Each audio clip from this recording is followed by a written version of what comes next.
অষ্টম শ্রেণী তোমাদের ফাইনাল এক্সাম বা থার্ড সামেটিভ ইভ্যালুয়েশনের জন্য বাংলার নমুনা প্রশ্নপত্র উত্তর সহ আলোচনা হবে, দেখতে থাকো।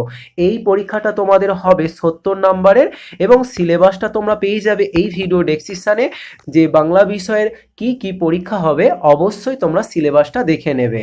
তো দেখো এখানে একটা নমুনা প্রশ্নপত্র আলোচনা হচ্ছে, ঠিক এই ধরনের প্রশ্নপত্র তোমাদের পরীক্ষাতে আসবে। একের দাগে বলেছে সঠিক বিকল্পটি নির্বাচন করো। প্রথম প্রশ্ন এখানে দেখতে পাচ্ছ কি বলেছে, বাংলা ভাষায় যে প্রভিন্সিয়াল কনফারেন্স করার প্রস্তাব কে দিয়েছিল? এর উত্তর হবে অপশন খ, রবীন্দ্রনাথ ঠাকুর। যারা তোমরা ভিডিওটা দেখছো, এই যে মডেল প্রশ্নপত্র বা এই নমুনা প্রশ্নপত্র, এটা যদি তোমরা পিডিএফ সংগ্রহ করতে চাও সেক্ষেত্রে এই ভিডিও ডেসক্রিপশনে পিডিএফ ডাউনলোড বলে একটা লিঙ্ক পাবে। ওই লিঙ্কে ক্লিক করে এই প্রশ্নপত্রটা সম্পূর্ণ তোমরা ডাউনলোড করে নিতে পারো, কেমন? তারপরে এবার দেখো 2 নম্বর প্রশ্ন, জেলখানা চিঠি সুভাষচন্দ্র বসু কোথা থেকে লেখেন? উত্তর হবে মান্দালয়। তারপর পরের প্রশ্ন 3 প্রশ্ন বলেছে যে আদাব গল্পে নৌকার মাঝির বাড়ি ছিল, দেখো উত্তর হবে সুবিরাই। তারপরে বলেছে যে স্বাধীনতা একটা শক্তিশালী বীজ প্রবাহ, অপশন খ সঠিক উত্তর। লোক এবার বলেছে দেখো লোকটার 2 আঙুলের ফাঁক দিয়ে কি খসে পড়লো? এর উত্তর হবে অপশন ক জীবন। পরের প্রশ্ন এখানে বলা হয়েছে ঘুরে দাঁড়াও কবিতাটি লিখেছিলেন কে? না, এখানে হবে উত্তর প্রণবেন্দু দাশগুপ্ত। পরের প্রশ্ন বলা হয়েছে সমাস কথাটির অর্থ, এর উত্তর হবে সংক্ষেপে, অপশন খ। পরে বলেছে দম্পতি পদটির ব্যাস বাক্য কি হবে? এখানে দেখো অপশন গ জায়া ও ফতি। পরের প্রশ্ন বলা হচ্ছে যে রবীন্দ্রনাথ শব্দে মোট দল আছে কটি? এর উত্তর হবে 4টি। পরের প্রশ্ন শাশ্বত এই দলগুলি যুক্ত করে যে শব্দটি তৈরি হয়, তো এখানে সঠিক উত্তর হবে শাশ্বত, অর্থাৎ অপশন ঘ। তোমরা বানানটা বিশেষ করে দেখতে পাচ্ছ, তালবসা একা তালবসায় ব ত। এরপর স্বাধীনতার সন্ধি বিচ্ছেদ কি হবে? স যুক্ত অধীনতা, দেখতে পাচ্ছ। পরের প্রশ্ন এখানে 2 দাগে বলেছে পূর্ণ বাক্যে উত্তর দিতে হবে। প্রথম প্রশ্ন ঘুরে দাঁড়ানো বলতে কবি কি বুঝিয়েছে? না, উত্তর জীবনে যে সকল মানুষ একাকী বিপন্ন অসহায় বোধ করে তাদের সময়ের সঙ্গে নিজেকে বদলে নিয়ে সব কিছুর সঙ্গে একাত্ম হয়ে নিজের মর্যাদা লাভের প্রচেষ্টাকে প্রতিবাদ করা বা রুখে দাঁড়ানোকেই ঘুরে দাঁড়ানোর কথা বলা হয়েছে। পরের প্রশ্ন দেখো কোন অবস্থায় স্বাধীনতা কোনো দিনই আসবে না? কবির মতে ভীতিবোধ সমঝাতে বা সমঝাত বা আপোষ করে কোনো দিনই স্বাধীনতা আসবে না। এর পরের প্রশ্ন বলা হয়েছে যে আর একটু নিচে হাত দিলেই সে পেত, কি পেত? এখানে উত্তরটা হচ্ছে দেখো একটু নিচে হাত দিলে সে পেত আলাদিনের আশ্চর্য প্রদীপ, অর্থাৎ তার হৃদয়। পরবর্তী প্রশ্ন বলেছে জেলখানা চিঠি কোন জেল থেকে কে লিখেছিলেন? উত্তর মান্দালয় জেল থেকে নেতাজি সুভাষচন্দ্র বসু। এটা বসু হবে, কেমন? বানানটা একটু ঠিক করে নেবে। তার বন্ধু দিলীপ রায়কে জেলখানা চিঠি লিখেছিলেন। আদাব গল্পে কোন নদীর প্রসঙ্গ আছে? উত্তরটা হবে আদাব গল্পে বুড়িগঙ্গা নদীর কথা। হরিচরণ বন্দ্যোপাধ্যায় প্রণীত অভিধানটির নাম কি? এর উত্তর হবে দেখো বঙ্গীয় শব্দকোষ প্রণয়ন। পরবর্তী প্রশ্ন বলা হচ্ছে দল কাকে বলে? বাকযন্ত্রের স্বল্পতম প্রয়াসে শব্দ যতটুকু ধ্বনির উচ্চারণ করা যায় তাকে বলা হয় দল। যেমন অতিথি, এখানে দেখতে পাচ্ছ ভেঙে দিয়েছে কিভাবে, অতিথি। পরবর্তী প্রশ্ন সমাস কাকে বলে? 2 বা তার চেয়ে বেশি পদ পরস্পর মিলিত হয়ে যদি একটি নতুন পদ গঠন করে এবং বেশিরভাগ ক্ষেত্রে তা একটি সম্মিলিত ধারণাকে প্রকাশ করে তবে তাকে সমাস বলে। যেমন নীল যে উৎপল, নীলোৎপল। পরবর্তী প্রশ্ন হঠকারিতা শব্দের অর্থ, এখানে হবে যে অবিমিশ্রকারিতা। পরবর্তী প্রশ্ন অকিঞ্চন শব্দের বিপরীত শব্দ, এটা হবে কিঞ্চন। বানানটা একটু ঠিক করে নেবে, ঠিক আছে? টাইপ করার সময় একটু ভুল হয়েছে, তো এটা অকিঞ্চনটা শুধু বিপরীত শব্দ লিখে দেবে কিঞ্চন, অর্থাৎ অটা বাদ দিয়ে দিলেই উত্তরটা হয়ে যাবে।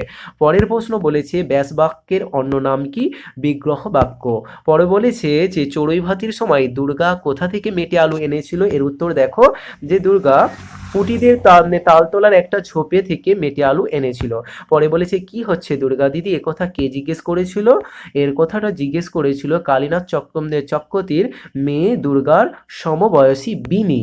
পরে 3 দাগে বলেছে কম বেশি 3টি বাক্যে উত্তর দিতে হবে। প্রত্যেকটার উত্তরের জন্য থাকছে তোমাদের 2 নাম্বার করে। এখানে দেখতে পাচ্ছ প্রশ্নগুলো। পরাধীন মানুষের স্বাধীনতা পাওয়ার পথ কি কি? বাঁ দিকে বুক পকেটে সামলাতে সামলাতে লোকটার কি হলো? পরে বলেছে যে ভারতীয় জেল বিষয়ে একটি পুস্তক সুভাষচন্দ্রের লেখা হয়ে ওঠেনি কেন? এরপর বলেছে সুতা মজুরের ঠোঁটের কোণে একটু হাসি ফুটে ওঠার কারণ কি? এগুলোর উত্তর তোমরা সংগ্রহ করে নেবে টেক্সট বুক থেকে। পরবর্তী প্রশ্ন কম বেশি 5টি বাক্যে উত্তর দিতে হবে। তো এখানে উত্তর দিলে তোমরা এটা 3 নাম্বার পাবে। এখানে কি বলেছে যে বৃদ্ধ নরোত্তম বাবাজির সঙ্গে ওপরে কি করে ভাব হয়েছিল? 5-এর দাগের এই প্রশ্নগুলো তোমরা স্ক্রিনশট করে নিতে পারো। আর এই ধরনের প্রশ্ন তোমাদের যেসব অধ্যায়গুলো পরীক্ষা হবে দেখবে ওই অধ্যায়গুলোর শেষে হাতে কলমে এই ধরনের প্রশ্ন আছে। তো ওই প্রশ্নগুলোর উত্তর তোমরা তোমাদের কাছে যদি সহায়িকা কিংবা ছাত্রবন্ধু থেকে থাকে সেখানে উত্তর আছে, অতএব তোমরা উত্তরগুলো সহজেই পেয়ে যাবে। তোমরা একটু টেক্সট বুক দেখে নেবে। তো এখানে প্রশ্নগুলো দেখতে পাচ্ছ, একক প্রচেষ্টায় এরূপ বিরাট কাজের দৃষ্টান্ত বিরল। কোন কাজের কথা বলা হয়েছে? একে বিরাট কাজ বলার কারণ কি? হঠাৎ ডাস্টবিনটা একটু নড়ে উঠলো। ডাস্টবিন নড়ে ওঠার পরে কি দেখা গেল? এরপর বলেছে কি কি বিষয়ে মানুষের স্বাধীনতা প্রয়োজন বলে তুমি মনে করো? স্বাধীনতার বীজ প্রবাহ বলা হয়েছে কেন? লোকটা জানলোই না, কবিতায় লোকটি কি জানলো না, কেন জানলো না, সমগ্র কবিতা অবলম্বনে বুঝিয়ে দাও। পরে বলেছে 3 দিন ধরে চলা যাত্রাপালা গ্রামের লোকের এবং অপুর মনে কি প্রভাব ফেলেছিল? 6 থেকে বলেছে নিচে যে কোনো একটি বিষয়ে প্রবন্ধ রচনা লেখো বা প্রবন্ধ রচনা করো। বলেছে কি বই পড়ার আনন্দ, পশু পাখির প্রতি ভালোবাসা। তো তোমরা প্রত্যেকে অবশ্যই এই ধরনের প্রশ্নগুলোকে প্রস্তুতি নেবে। তো যারা এই ভিডিওটা দেখছো, দেখো বাংলা বিষয়ে যেমন তোমাদের নমুনা প্রশ্নপত্র ফাইনাল এক্সামের জন্য আলোচনা হলো, ঠিক একই রকমভাবে তোমাদের ইতিহাস, ভূগোল, গণিত এবং পরিবেশ বিষয়ের প্রশ্নপত্র এইরূপ আলোচনা হয়েছে, যেখানে উত্তর সহ সেটা তোমরা পেয়ে যাবে। এবং প্রত্যেকটা প্রশ্নের পিডিএফ লিঙ্ক তোমরা কিন্তু ভিডিও ডেসক্রিপশনে পাবে। চাইলেই তোমরা পিডিএফ লিঙ্কগুলো সংগ্রহ করে নিয়ে প্র্যাকটিস করতে পারো।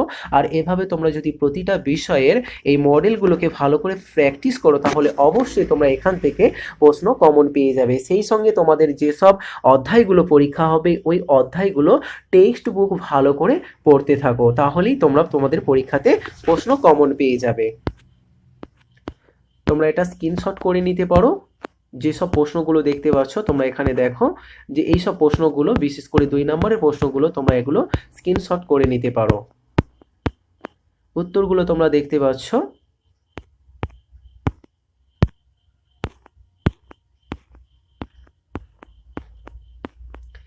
ঠিক এই মুহূর্তে স্ক্রিনের মধ্যে দেখো অন্যান্য বিষয়ের ভিডিওগুলো দেখতে পাচ্ছ।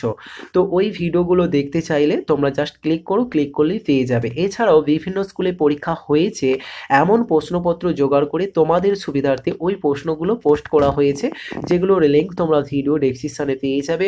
ওই প্রশ্নপত্রগুলো দেখলে তোমাদের একটা ধারণা আসবে যে প্রশ্নপত্র ঠিক কি হবে এবং কি ধরনের প্রশ্নগুলো পরীক্ষাতে আসতে পারে। তোমরা অবশ্যই প্রশ্নগুলো দেখে নেবে।